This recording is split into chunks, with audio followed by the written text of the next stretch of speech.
Hello students.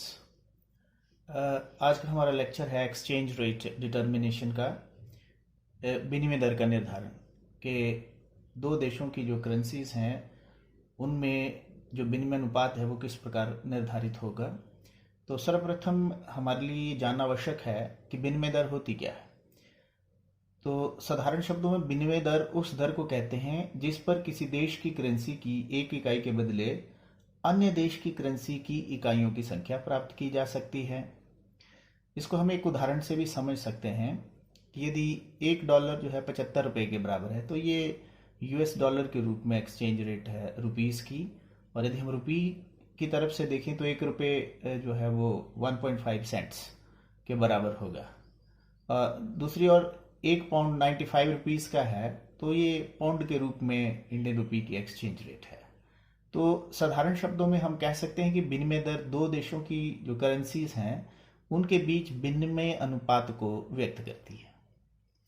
Professor hence ने इसको explain किया है कि exchange rate is the price of the currency stated in terms of another currency, कि एक देश की करेंसी की कीमत है जिसको कि हम दूसरे देश की करेंसी के रूप में व्यक्त कर रहे हैं। तो अब हम आगे करेंगे कि इसके टाइप्स क्या हैं। एक्सचेंज रेट जब डिटरमिन करते हैं हम, तो ये एक्सचेंज रेट डिटरमिन होती क्या है। तो बेसिकली दो टाइप्स हम इसकी यहाँ अपने सिलेबस के आधार पर पढ़ेंगे, फिक्स्ड एक्सचेंज रेट और फ्लेक्सिबल एक्सचेंज रेट। फिक्स्ड में जो एक्सचेंज रेट है वो स्थिर रहती है, सरकार इसको निर्धारित करती है। 1945 में हिंदुस्तान भी आईएमएफ का जब सदस्य बना तो उसमें फिक्स एक्सचेंज रेट डिटरमिन की गई। देश की जो करेंसी का मूल्य था वो गोल्ड के रूप में उसको बराबर किया गया, par value in terms of gold निर्धारित की गई। उदाहरण के लिए यदि आप देखें कि $1 का मूल्य है 1 ग्राम गोल्ड और 1 पाउंड जो है उसका मूल्य है 4 ग्राम गोल्ड, तो 1 पाउंड की कीमत जो exchange rate in terms of dollar $4 होगी। तो 1973 तक ये फिक्स एक्सचेंज रेट सिस्टम जो था वो रहा। जब ब्रिटेन वुड सिस्टम कोलैप्स कर गया था तो ऐसी स्थिति में सरकार निर्धारित करती है गोल्ड के रूप में कीमत करेंसी की, और अन्य देशों की करेंसी की तुलना में उसको निर्धारित किया जाता है और उसमें मांग और पूर्ति का कोई प्रभाव नहीं रहता। दूसरी ओर फ्लेक्सिबल एक्सचेंज रेट में जो एक्सचेंज रेट है ये परिवर्तनशील है। 1973 के बाद विभिन्न देशों ने फ्लेक्सिबल एक्सचेंज रेट सिस्टम के ऊपर काम किया है और एक्सचेंज रेट डिटरमिन की है। फ्लेक्सिबल एक्सचेंज रेट में जिस प्रकार वस्तु बाजार में वस्तु की कीमत मांग और पूर्ति की शक्तियों द्वारा निर्धारित होती है, उसी प्रकार फॉरेन एक्सचेंज रेट का जो बाजार है उसमें डिमांड और सप्लाई फोर्सेज जो हैं वो विनिमय दर को निर्धारित करती हैं। तो यहाँ तक फ्लेक्सिबल एक्सचेंज रेट डिटर्मिनेशन का संबंध है, उसमें हम पढ़ेंगे कि डिमांड फॉर फॉरेन एक्सचेंज क्यों की जाती है और सप्लाई ऑफ फॉरेन एक्सचेंज कैसे होती है। अब प्रश्न उत्पन्न है कि हम फॉरेन एक्सचेंज की डिमांड क्यों करते हैं, why there is demand of for foreign exchange. तो सबसे पहला इसमें है कि import of goods and services, हमें दूसरे देशों की वस्तुओं और सेवाओं की आवश्यकता होती है, उनके इंपोर्ट के लिए हमें दूसरे देशों की करेंसी की आवश्यकता है, इसलिए हम दूसरे देशों की करेंसी की मांग करते हैं। टू पे डेट्स, अब प्रत्येक देश दूसरे देशों से ऋण लेता है, दूसरी financial institution IMF world bank से ऋण लेता है। जब उसको देना है, उसको वापस करना है, तो उसके लिए भी फॉरेन करेंसी जो हार्ड करेंसीज हैं वो हमें जरूरत रहती है। और तीसरा है फॉर फॉरेन इन्वेस्टमेंट, यदि कोई देश दूसरे देश में इन्वेस्टमेंट करना चाहता है तो उसके लिए भी दूसरे देश की करेंसी की आवश्यकता है। तो इन मुख्य उद्देश्यों की प्राप्ति के लिए हमें फॉरेन एक्सचेंज की आवश्यकता है। और अब प्रश्न उत्पन्न होता है कि सप्लाई ऑफ फॉरेन एक्सचेंज कहाँ से आती है। सप्लाई ऑफ फॉरेन एक्सचेंज आती है कि हमारे देश में हमें प्राप्त कैसे होगी फॉरेन एक्सचेंज। तो इसमें सबसे पहले एक्सपोर्ट्स, निर्यात, यदि हम ज़्यादा निर्यात करते हैं तो दूसरे देशों की बहुमूल्य जो करेंसी है वो हमें प्राप्त होगी, सप्लाई बढ़ेगी। दूसरा है एफडीआई या डायरेक्ट इन्वेस्टमेंट कह लो, पोर्टफोलियो इन्वेस्टमेंट, जब दूसरे देश की जो कंपनियां हैं या सरकारें हैं हिंदुस्तान में निवेश करती हैं तो भी फॉरेन एक्सचेंज की सप्लाई हमारे देश में होगी। और loans from the foreign countries, दूसरे देशों से हम लोन डेट्स लेते हैं तो उससे भी सप्लाई बढ़ेगी फॉरेन एक्सचेंज की। अब प्रश्न उत्पन्न होता है कि demand for foreign exchange, supply of foreign exchange, ये जो रेट होती है फॉरेन एक्सचेंज से किस प्रकार संबंधित है। यदि फॉरेन एक्सचेंज रेट अधिक है तो उसकी डिमांड जो है वो कम होगी। सिंपल लॉ ऑफ डिमांड और सप्लाई जो है यहाँ भी लागू होते हैं। यदि यहाँ मैंने लिखा है DFE, मतलब कि फॉरेन एक्सचेंज की जो डिमांड है और divided by rate of foreign exchange less than zero, यदि आप इसको डिफरेंशिएट करें तो लेस देन जीरो मतलब negative, there is a negative relationship between demand for foreign exchange and the rate of foreign exchange. और supply of foreign exchange जो है वो रेट ऑफ फॉरेन एक्सचेंज से पॉजिटिवली कॉरिलेटेड है। यदि रेट ऑफ एक्सचेंज ज़्यादा है तो उसकी सप्लाई भी बढ़ेगी, इसलिए फॉरेन एक्सचेंज रेट जो फॉरेन एक्सचेंज है उसका सप्लाई वक्र जो है वो पॉजिटिव है, जबकि इसका डिमांड कर्व नेगेटिव है। और यहाँ डिमांड और सप्लाई आपस में बराबर है, वो इक्विलिब्रियम होगा, संतुलन होगा। और यहाँ पर OR जो है ये संतुलन विदेशी विनिमय दर निर्धारित हुई है। और कारणवश यदि असंतुलन उत्पन्न होता है, यदि OR1 हम लें कि फॉरेन एक्सचेंज रेट है, तो इसके ऊपर आप देखेंगे कि डिमांड जो है R1A है, जबकि supply of foreign exchange R1B है, तो AB के बराबर जो है पूर्ति अधिक पैदा होगा, excess supply will be there. और हमें पता है कि जो ऑटोमेटिक मैकेनिज्म है, किसी चीज की पूर्ति मांग से ज्यादा हो जाती है तो उसका मूल्य कम हो जाता है, तो considerably there will be fall in the rate of foreign exchange.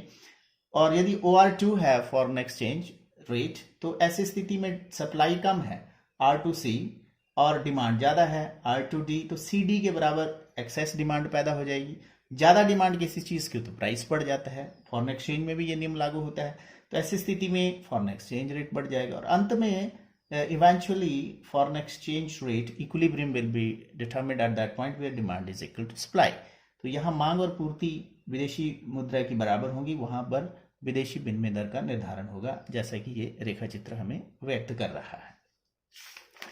अब आप आगे देखिए कि विनिमय दर जो है इसको कौन से तत्व जो है वो प्रभावित करते हैं।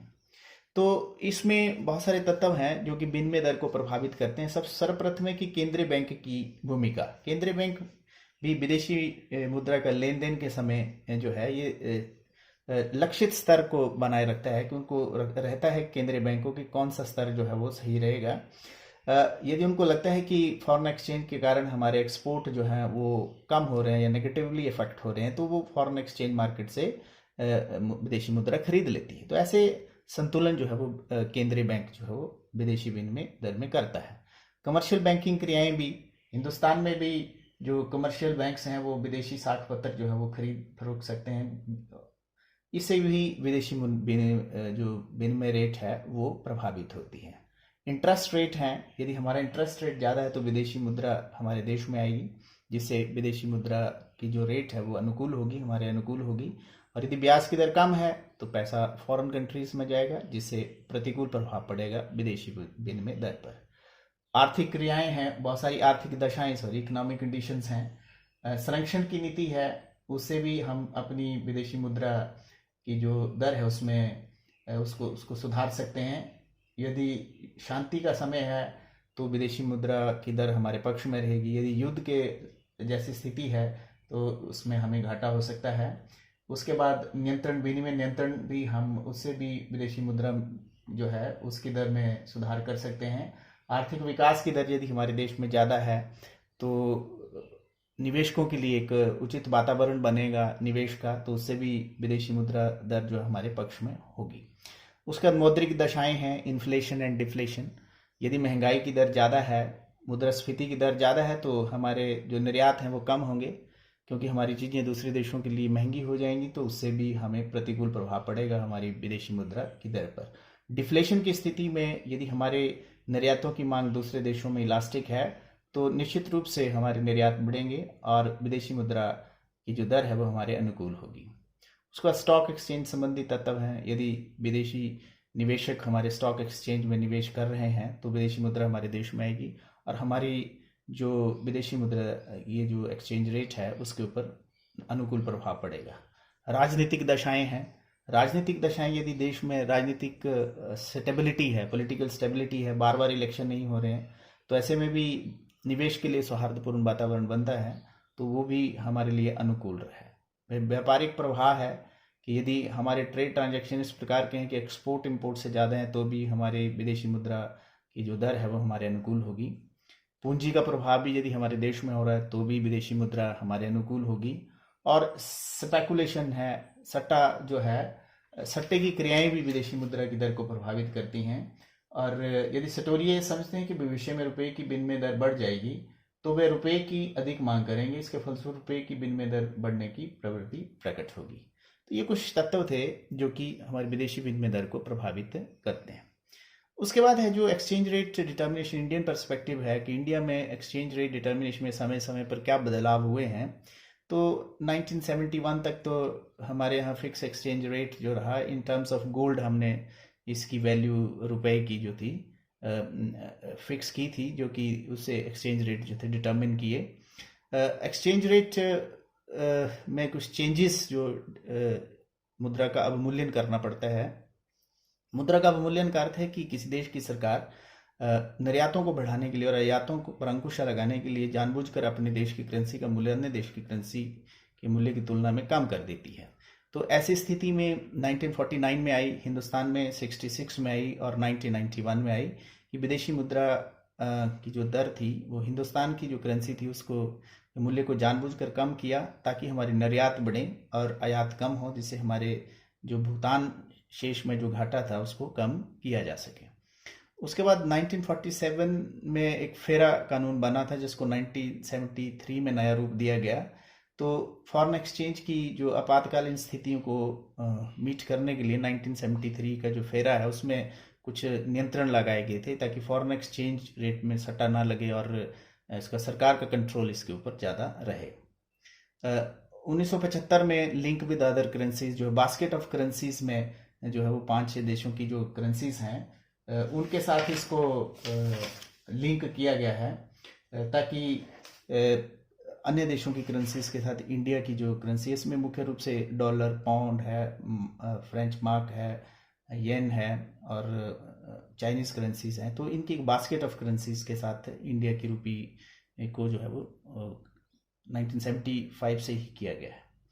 बैंक्स को इंट्राडे ट्रेडिंग 1978 से जो है वो इजाज़त दी है। इससे बैंक जो इंट्राडे एक दिन में जो है वो आरबीआई द्वारा निर्धारित जो दरें होती हैं उनके आधार पर ट्रेडिंग कर सकते हैं। 1973 से 91 तक जो है वो फेरा के अंतर्गत जो है वो एरा ऑफ स्ट्रिक्ट कंट्रोल रहा। इसमें ज़्यादा लिबरल नहीं थी। इंडिया की फॉरेन एक्सचेंज रेट डिटर्मिनेशन जो थी that was strict control era जिसको हम जानते हैं। और 1991 आप सब लोग जानते हैं कि नई आर्थिक नीति बनी, इकोनॉमिक रिफॉर्म्स हुए, उसमें भारतीय अर्थव्यवस्था को दूसरे देशों के लिए खोला गया। तो फेरा के स्थान पर जो था वो फेमा कानून लाया गया, फॉरेन एक्सचेंज मैनेजमेंट एक्ट।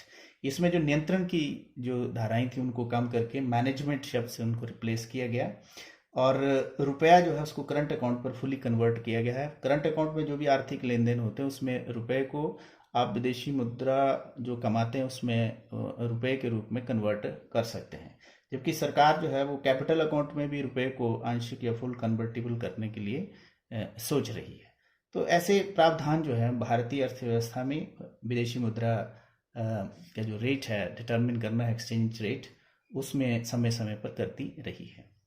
तो ये एक सिंपल सा टॉपिक था कि विदेशी विनिमय दर होती क्या है और इसको कैसे डिटर्मिन किया जाता है। मुख्य रूप से इसमें हमने डिमांड एंड सप्लाई फोर्सेस द्वारा इसको डिटर्मिन किया है और कौन कौन से तत्व हैं जो कि विदेशी मुद्रा को विदेशी विनिमय दर को प्रभावित करते हैं। तो ये प्रश्न जो है आसान प्रश्न है, इसको आपने तैयार करना है। तो इसके लिए जो ऑब्जेक्टिव क्वेश्चंस बन रहे हैं कि विदेशी विनिमय दर होती क्या है, what is foreign exchange rate. उसके बाद है कि फॉरेन एक्सचेंज रेट डिमांड क्यों करते हैं हम। एक अन्य प्रश्न बनता है कि फॉरेन एक्सचेंज की जो सप्लाई है वो कहाँ से आती है। उसके बाद फेरा और फेमा में क्या अंतर है ये आप लोगों ने करना है। और partial convertibility of rupee, full convertibility of rupee, ये क्या धारणाएं हैं ये भी आपने करना है। उसके बाद डिवैल्यूएशन और डेप्रिसिएशन ऑफ करेंसी, मुद्रा का अवमूल्यन और मुद्रा ह्रास, इसमें क्या अंतर है ये भी आपने करना है। जैसे मैंने पहले बताया कि मुद्रा का अवमूल्यन सरकार करती है, जानबूझकर सरकार जो है अपने देश की करेंसी के मूल्य को अन्य देश की करेंसी के मुकाबले कम कर देती है, जिससे कि उसके एक्सपोर्ट बढ़े और इंपोर्ट कम हो, ताकि भुगतान शेष की जो प्रतिकूल है, असंतुलन है, घाटा है, उसको कम किया जा सके। और जो मूल्य ह्रास है, डेप्रिसिएशन ऑफ करेंसी, वो यदि किसी देश की करेंसी की मांग कम हो जाती है, दूसरे देश की करेंसी की मांग बढ़ जाती है, तो जो घरेलू करेंसी है उसकी मूल्य में ह्रास हो जाता है, घट जाती है मूल्य, जिससे कि उस देश की करेंसी एक्सचेंज रेट उसके प्रतिकूल रहती है, मतलब कि कम हो जाता है मूल्य। तो इसका भी प्रभाव, यदि दूसरे देशों में आयात की मांग लोचदार है तो आयात बढ़ते हैं, तो उससे हमारे भुगतान शेष की समस्या जो है उसमें सुधार की गुंजाइश रहती है। तो ये मुख्य प्रश्न थे इस लेक्चर के, इन पर आप लोग करें यथावत, और मुझे व्हाट्सएप के ऊपर जो है वो रिस्पांस दें, ताकि आपके रिस्पांस जो है हमें पता चलता है कि ऑनलाइन इस कोविड जो महामारी है, इससे जो ऑनलाइन शिक्षा हम लोग दे रहे हैं तो कितने बच्चे जो है इसको हमें फॉलो कर रहे हैं। धन्यवाद। जय हिंद।